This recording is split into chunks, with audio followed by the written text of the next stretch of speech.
Praise the Lord, hallelujah. യേശുവിൽ ഏറ്റവും പ്രിയമുള്ള സഹോദരി സഹോദരന്മാരെ, ഈ വചനം നിങ്ങൾ കേട്ട് കഴിയുമ്പോൾ തീർച്ചയായിട്ടും നിങ്ങൾ അനുഗ്രഹം പ്രാപിക്കും.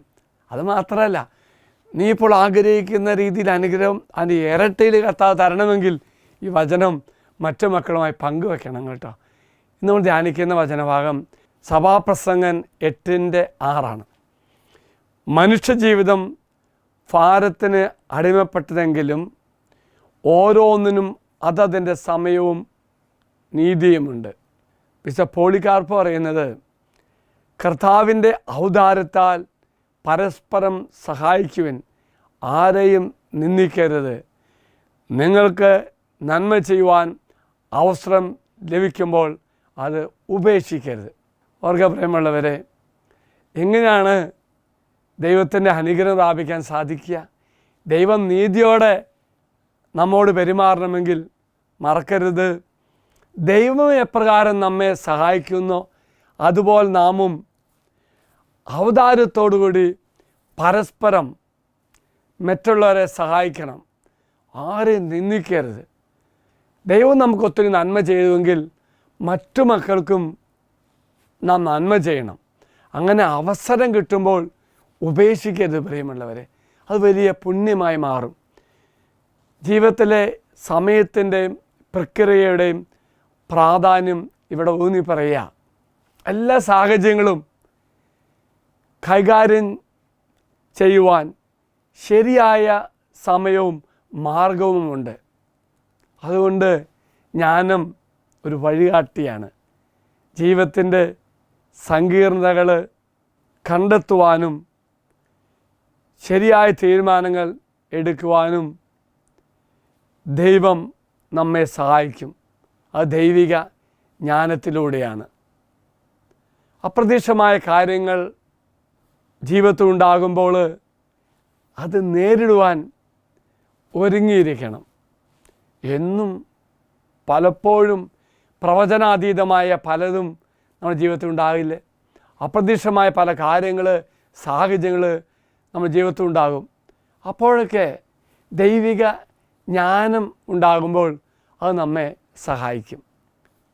എങ്കിൽ പ്രിയമുള്ളവരെ, ദൈവത്തിൻ്റെ ജ്ഞാനത്തിലും സമയക്രമത്തിലും ആശ്രയിക്കണം. തിടുക്കത്തിലോ ശരിയായ പരിഗണനയില്ലാതെയോ പ്രവർത്തിക്കുന്നത് അനാവശ്യമായ സങ്കീർണതകൾക്ക് നമ്മുടെ ജീവിതത്തിൽ ഇടയാകും. ബുദ്ധിയോടെയും ദൈവകൽപ്പനയോടെയും ചേർന്ന് ജീവിക്കണം. അതാണ് ഈ വചനം അർത്ഥമാക്കുന്നത്.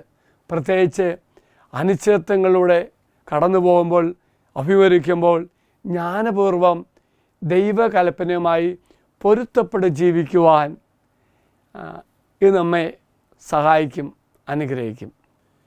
ഓർക്കുക, ഒരു വ്യക്തി ദുരിതത്താൽ ഭാരപ്പെട്ടാലും ഓരോ കാര്യത്തിനും ഉചിതമായ സമയവും നടപടിക്രമവും കർത്താവ് നമുക്ക് വേണ്ടി ഒരുക്കിയിട്ടുണ്ട്.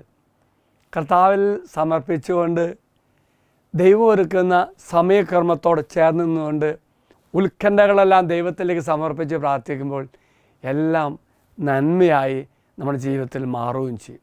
അതുപോലെ മറ്റു മക്കളുടെ ജീവിതത്തിൽ അങ്ങനെ നന്മ സംഭവിക്കാൻ വേണ്ടി നമുക്ക് പ്രാർത്ഥിക്കുകയും പ്രവർത്തിക്കുകയും ചെയ്യാം. എങ്കിൽ നമുക്ക് പ്രാർത്ഥിക്കാം. നന്മയുടെ ഉറവിടമായ ദൈവമേ, നന്മയ്ക്കുള്ള അവസരം പാഴാക്കാൻ ഒരിക്കലും എന്നെ അനുവദിക്കരുത്. നല്ലത് ചെയ്യുവാൻ എൻ്റെ കയ്യിലുള്ള ഓരോ നിമിഷവും പ്രയോജനപ്പെടുത്തുവാൻ കർത്താവെ എന്നെ സഹായിക്കണമേ. ഈ വചന ശുശ്രൂഷ പങ്കെടുക്കുന്ന എല്ലാ മക്കളെയും കർത്താവ് അനുഗ്രഹിക്കട്ടെ.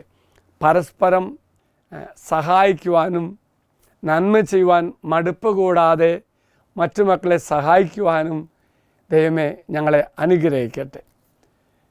അച്ഛൻ ഈശ്വര ആശീർവാദം തരാം. കർത്താവെ, ഈ മക്കളോട് കരുണയായിരിക്കണം.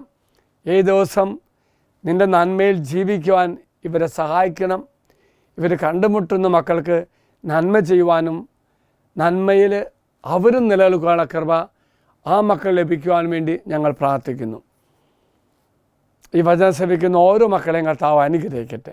നമ്മുടെ കർത്താവായ ഈശോ മിശിഹായുടെ കൃപയും പിതാവായ ദൈവത്തിൻ്റെ സ്നേഹവും പരിശുദ്ധാത്മാവിൻ്റെ സഹവാസവും നാം എല്ലാവരോടും കൂടെ ഉണ്ടായിരിക്കട്ടെ. ഇപ്പോഴും എപ്പോഴും എന്നേക്കും ആമേൻ. ഒരു നല്ല ദിവസം, നന്മയിൽ ജീവിക്കുവാൻ, നന്മ പങ്കുവയ്ക്കുവാൻ ദൈവം എല്ലാവരെയും അനുഗ്രഹിക്കട്ടെ. Praise the Lord.